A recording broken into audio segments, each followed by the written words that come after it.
As a Korean American adoptee raised in Oregon by white parents, Nicole Chung spent most of her young life not knowing anything about her biological family.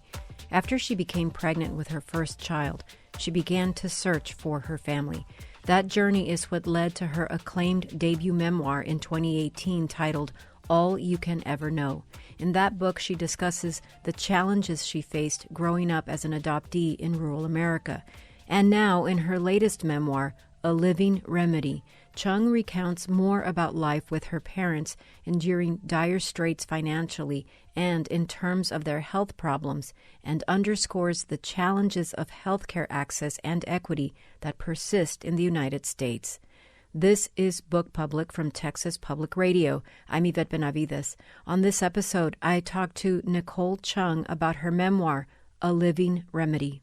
This is a book about many things, but very central to it, I think, are the illnesses of your parents over many years. Can you tell us just a little bit about your mother and father and the things that they were dealing with when you were growing up? Sure. I mean, I'll start, if it's okay, with just their lives before they got sick, partly because it was very important to me in this book, to not just highlight struggles or show them when their health was declining, but try to capture who they really were as people, as I knew them, as parents before they started to struggle. So they were both from the Cleveland, Ohio area, and they were both my father was eldest of five, my mother second eldest, and they were the only people in their family really to strike out west.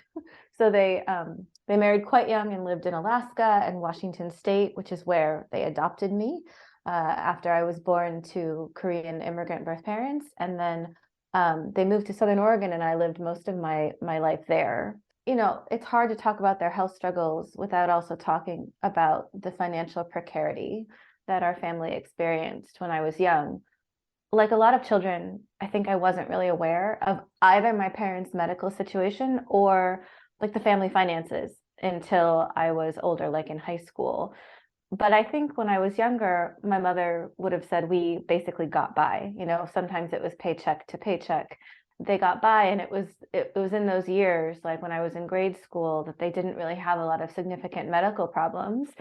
That started to change when I was a freshman in high school. My mother was diagnosed with breast cancer. My father had already been diagnosed with diabetes, although he was not yet experiencing, major complications. But crucially, we often had no health insurance. And so a year and a half after my mother had breast cancer, she was experiencing other health problems, had to have an emergency surgery that was not covered because we had no health coverage. My father was experiencing more and more complications from diabetes as he got older, and those medications and that just ongoing care was expensive and hard for us to access as a family. And so part of what I wanted to explore in this book was my grief, but it was impossible to really write about my grief over losing my father so young. He died at the age of 67. And there was really no writing about that without also talking about how his illness was worsened and his decline was really sped by the fact that healthcare was so difficult, sometimes impossible for him to access for many years. Well, I'm so glad that you answered the question by moving to these other concerns about your parents and not just I was saying to somebody, our lives are not just the last terrible thing that happened to us. They had these very full lives. I mean, your book is really a nod to them. I loved reading about your parents. They are much more than what ultimately took their lives. And I love this idea, and it's such an interesting part of your book, and that is their complexities. Your father, in his many jobs, I mean, he was so industrious and so clever. Your mother was so sensitive and so thoughtful. I mean, our parents are complex people, and we don't see this enough, I think, maybe in depictions that draw our parents or our grandparents as these sort of flat, uninteresting people. And I really considered the way that you drew them throughout this book. And even your grandmother, I have to say, who I loved reading about.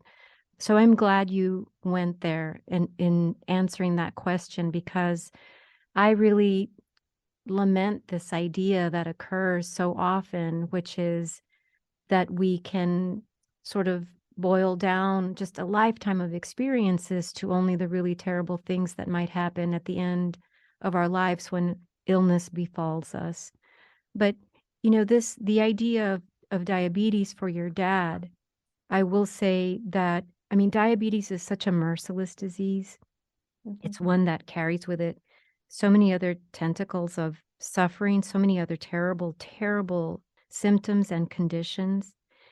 But this great sort of medical crisis of our time, I think, yes, COVID, but I feel sometimes like diabetes is a disease like that. It's a great sort of medical problem of our time currently for so many families. Your dad's mother also suffered with this disease, and it affected your family, your father, your family for so many years. I think I want to go back to talking about your dad a little bit and a lot of the things that he did. Sort of the story of your parents is really about some of the opportunities that maybe they missed. Their path was a different path. And Mhm. I found that his industriousness and your mother's sensitivity, the things that she liked, this trip to Greece that she'd wanted to take, Mhm. they were so complex. But I wonder if you could talk a little bit more just about your dad. Sure. So, as you already highlighted, my father, he grew up in Cleveland. So he was born in 1950, and really the defining moment of his childhood was probably when his mother got very sick. And in her case, she had like complications and kidney disease, and um, I mean, was able to receive hemodialysis treatments at home, in their home for several years. It was there, so kidney transplant was available, but it was not yet common and it was extremely risky. And so hemodialysis treatments were sort of like rising in use. Um, and I mentioned this before. I don't really like to sort of boil people down to like the worst thing that happened to them, but I do think that was kind of the central trauma of my father's life. And the way he spoke about it and the way my mother spoke about it, actually, because I mean, he had shared a lot with her. She remembered my grandmother being sick as well, and my mother was really, in many senses, the family storyteller, like long before I was. Mm. And even after my father died, she had all of these stories, some of them about his childhood and growing up with his mother ill, that I had just not heard or not heard in detail. Um, but there was a lot of pressure on my dad as the oldest, I think, to try to, help his brothers and sisters, to always be like quiet. Their home had to be like restful, so their mother could rest. And yeah, it was. I remember my mother telling me his job was like cleaning the dialysis machine. Like he just hated it. When I think about my parents together, because they met when they were quite young, probably 19, 20 years old. They were married at 21 and 22. I really think of them as like, yes, strivers and creative people, curious people. I think of them as dreamers. I think there's a reason that they thought about, like, they were the first in their families to really leave Ohio, and just want to see what else was out there. And I think that they were really just like excited to like begin that life together. And to the missed opportunities that you mentioned, it was another generation too. And for instance, like I don't think my father thought when he decided not to go to college that it would potentially make it much more difficult, to provide for a future family or to be stable or to have things like health insurance and economic security. I think at the time they were really coming of age, getting married and like striking out on their own, I think they believed they would have many more options than they had in the end. I feel like you and your mom learned so much about having to navigate, well, so many different things, but also, I mean, Mhm. not just living with somebody who's chronically ill, but also then these health systems, all of these things, in medical insurance and these kinds of things. And when your mother became ill, I feel like there were even more things for you to navigate. And then, of course, COVID emerges in all of our lives to add even more complications to the situation for you. Can you talk a little bit about that? How this sort of unthinkable, unimaginable, unexpected thing occurs, and just threw such a wrench in so many different aspects of that part of the journey that you experienced with your mom when she was so sick. My mother and I were still trying to figure out like what our relationship was going to be and how, how we would go on together and individually without my dad. So she got her terminal cancer diagnosis toward the end of 2019, I guess the fall of 2019, and he had died in 2018. So we were both still reeling from that. And I was still trying to sort of figure out, okay, what's my role? How do I support my mother as, her only child? How are we going to kind of move forward together in that sense? And then she gets sick, and we hadn't really figured that out. It always been the three of us, like her, me, and dad. I just remember thinking how unfair it was that she was going through terminal cancer without him. I did not think of my father as a rock exactly, but he was her rock, and they had been married for almost 45 years. And it just seemed so cruel to me that, a year and a half after losing him, she was facing this. And there was a lot to navigate. Our focus for so many years had really been on my dad's health. I mean, I mentioned my mother had cancer and other health issues when I was in high school, but for years she had been the more, in terms of medical, like the more medically stable parent. And I mean, I write this in the book, but my father's death was a shock to me in terms of when it happened. But I knew by then he wasn't going to have this long life that we wanted for him, given his health problems. My mother's my mother's was the illness and the loss I really didn't see coming. And so I mean, everything from like discussing the possibility of a will to advance directives to whether she would stay in Oregon or come to live with me on the East Coast, to what her final arrangements might be. Like every single one of these conversations was a really fraught emotional conversation for both of us. We're doing it without my dad, and my father had died so recently, like he didn't even have a headstone yet. I mean, that's how close these things were happening. Um, and I remember like worrying at so many points that I wasn't going to be able to help my mother in the way I wanted, even before COVID. I was worried that, she resented me meddling or didn't want me like worrying about all these things. But I just felt it was important if I could to try to help her.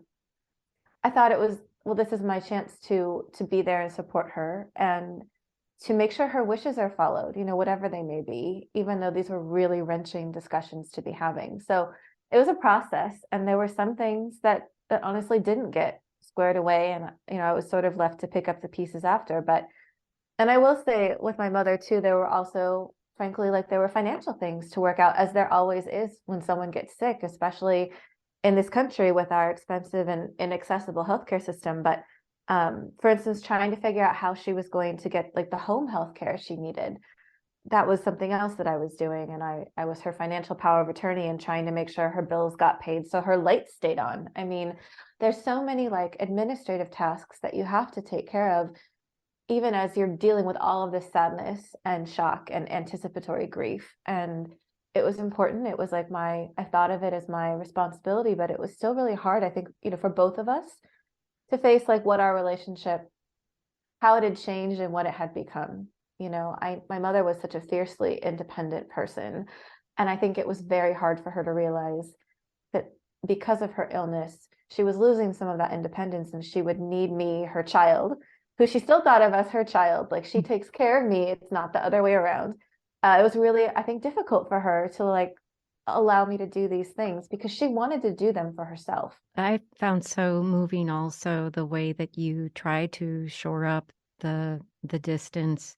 You Mm. have in chapters 3 and 27 these lists. One is in chapter 3, you have the things that your mother sent to you when you moved away, and in chapter 27, you have the things that you sent to her. I found those, these lists of quotidian, sort of mundane, Mhm. everyday things, and they really aren't very mundane. They're ordinary, made extraordinary by, I think, just the act of listing them. Mhm.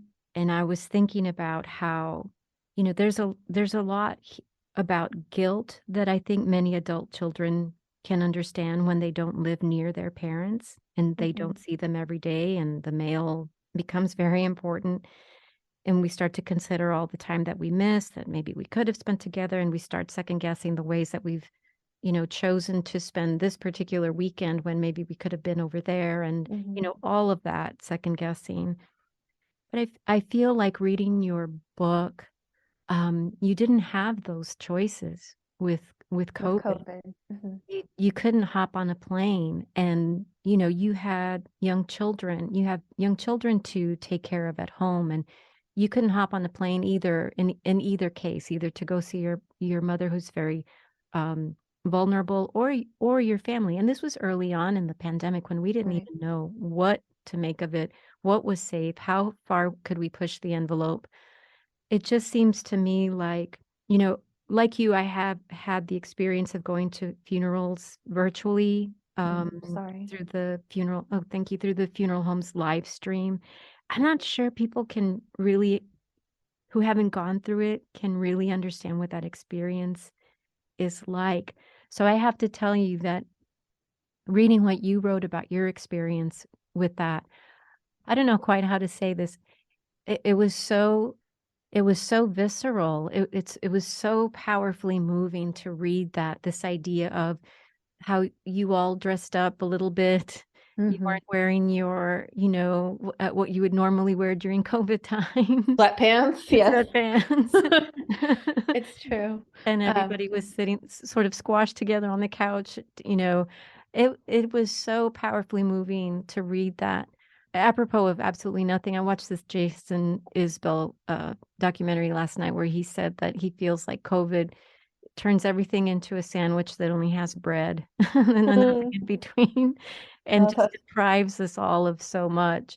And I thought, I don't know, all the rules are broken with COVID. All of this, I mean, I almost feel like, well, thank God for the live stream then, you know. yeah. So No, it's true. I mean, I remember just feeling so trapped. And my last trip to see my mother was supposed to be like, I don't know, I think March 13th.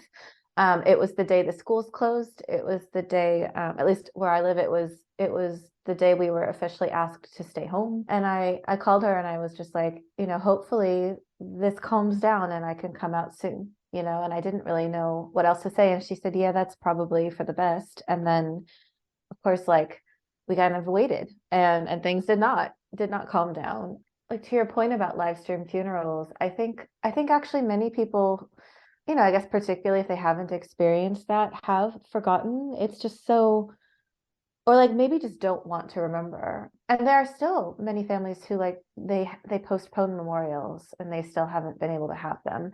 My grandmother actually passed away a month before my mother.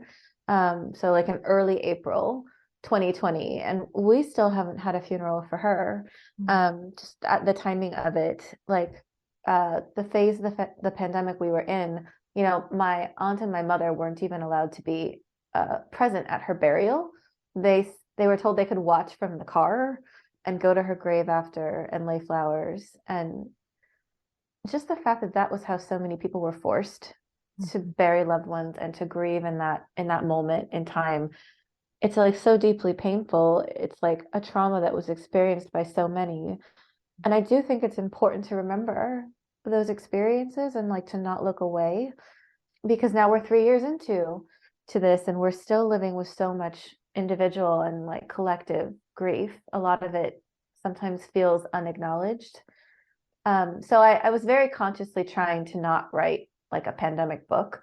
It's really only in a couple of chapters, but it has to be there because it's what robbed me of those final visits with my mom. It's what ultimately kept us apart at the end. And it's also like representative, I think, of how so many people were forced to grieve in that phase of the pandemic. Well, I was happy to read about the joy that Buster Yes, my all the mother's bus dog. all the busters. And Peggy can bring into such bleak times. Coming to that section about Peggy in Yeah. your book was such a well, it was pretty welcome. Thank you. Yes, I wasn't sure she would. Peggy is my dog for your listeners, and we got her during the pandemic. And I wasn't sure she would make an appearance in the book. You know, I love her, but it felt kind of self-indulgent. And then I actually realized that writing about her would be a kind of a good way into writing about my mom and our bond, and also like my anxiety and her anxiety, and sort of the way that dogs were for her and are for me like a comfort. And I thought it was also a way to do that with some levity. But I just remember getting Peggy in like November 2020. And again, this is like pre-vaccine. This is the first year of the pandemic. We're heading into that long winter. It was really hard and felt more isolating than ever. Um, so no one's really thriving in my household or anywhere. And we're all grieving because my mom had died, and we're still at home. You know, we're still experiencing this grief alone.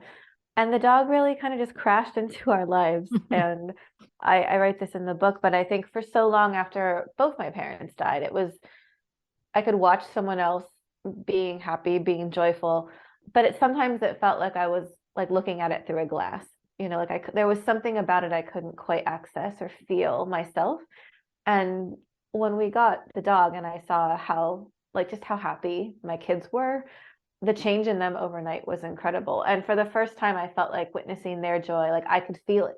I could feel it myself. And it had been like so long since I felt it that acutely. But yes, also dogs are just amazing. We don't deserve them. They are incredible comfort animals. And I mean, 3 years, 2 years later, Peggy is still really like the emotional, the emotional heart, I guess, of our family. And I loved encountering the poem of by Marie Howe here. The title of Yeah. your book is taken from her poem For 3 Days, and you use these lines as your epigraph because even grief provides a living remedy. Yeah, so I love Marie Howe, and I have been reading her poems for so many years. I probably first came across her poem "What the Living Do," which I quote in the book, and it's from her book of the same name. I probably came across that like in my earlier mid-20s, and at that point, I had not really experienced grief myself in a deep personal way, and it would be many years before I would lose my parents, but you know, just that incredible poem and the final lines kind of aimed at her brother who's passed. I am living, I remember you. I mean, I saved that poem to read over and over. And I was thinking about it a lot when I began to write about grief. I mean, I needed a title. It was the last thing really that we had set. And I was just reading books of poetry at this point, like looking for phrases. I think I also like dug out my Bible and like was looking for phrases, but none of that felt quite right because as I write in the book, I don't really share my parents' like strong faith. Mhm. But anyway, I read a ton of poetry and I came across a different poem by Marie Howe called For 3 Days.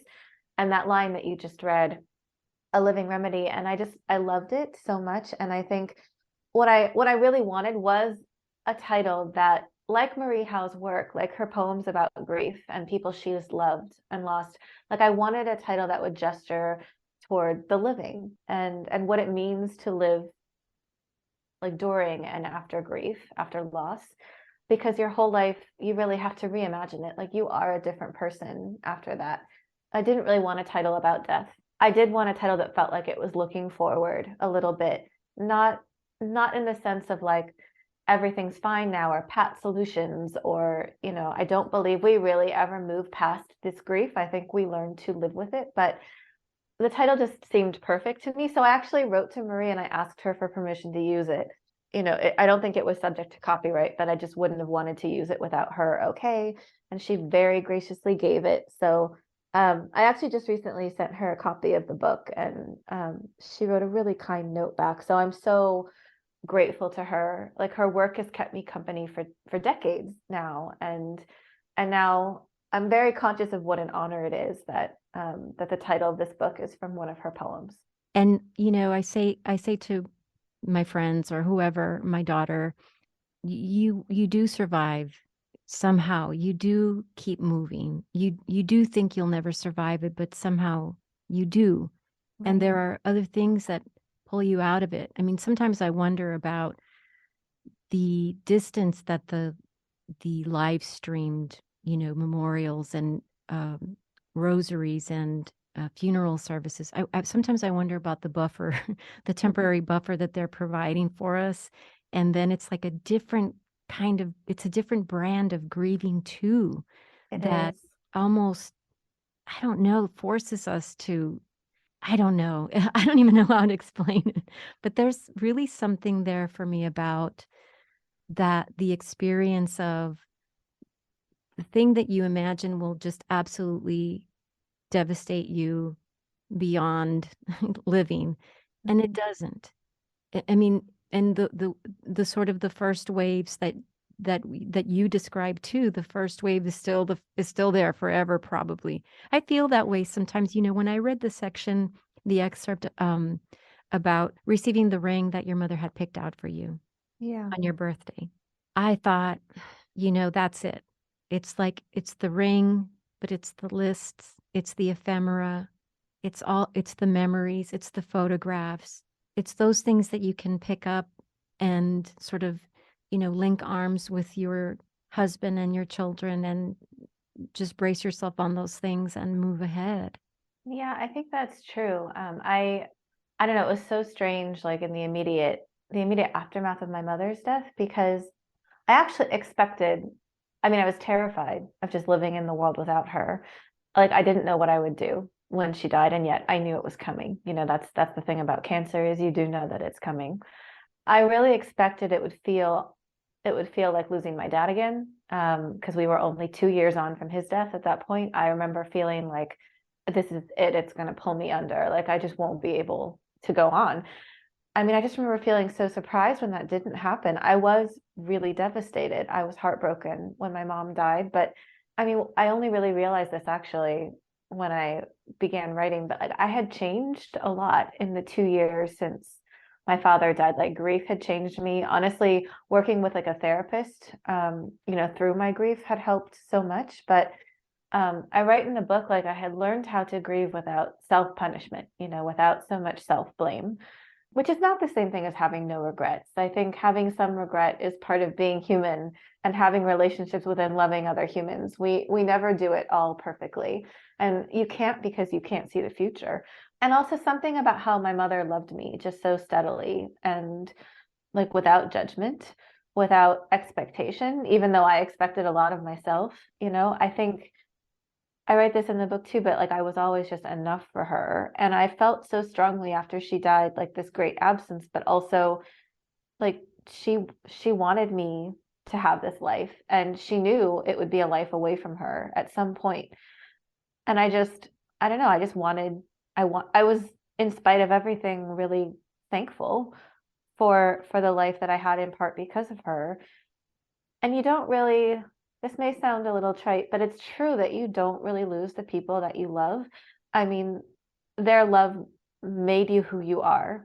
As long as you are yourself in your body in this life, you carry them with you, because really their love is part of what made you who you are. It's the foundation. So I had this like very desolate moment when my mother was dying, where I told a cousin, "Oh, this feels like being like unadopted in a way."